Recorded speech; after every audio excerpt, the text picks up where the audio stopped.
ولازم نكون متعلمين ده. يعني لما تكون انت في جانب والاخر في جانب اخر، لا تنسى ان الجانب الاخر ده له حقوق، انت لازم تخلي بالك منها بغض النظر عن رضاك عن الممارسه دي او لا.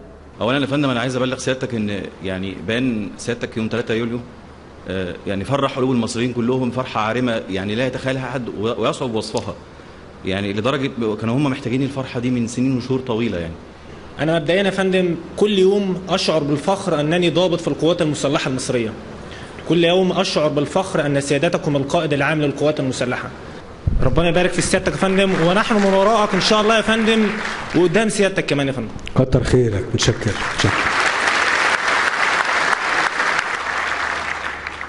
القوات المسلحة قلبا وقالبا ورا سيادتك يا فندم، والآخر نقطة دم سيادتك هندافع عن البلد دي ضد أي معتدي وضد أي قاسم يفكر يمس بأمن البلد يا فندم. شاكرين يا فندم. شكرا يا محمد. مصر أم الدنيا وهتبقى قد الدنيا.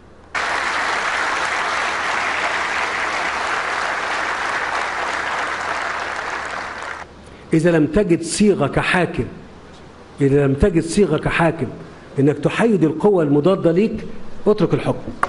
طبعا يا فندم. حتى لو كان ده صحيح. مظبوط يا فندم. لا استنى، حتى لو كان ده صحيح، انت دخلت في صراع مع القضاء، ودخلت في صراع مع الإعلام، ودخلت في صراع مع الشرطة المدنية، ودخلت في الصراع مع الرأي العام، وكمان دخلت في صراع مع القوات المسلحة. القوات المسلحة وانتم منهم يستحمل النار، يستحمل الحديد، لكن ما يتخدش من الكلمة، يجرح، يهان.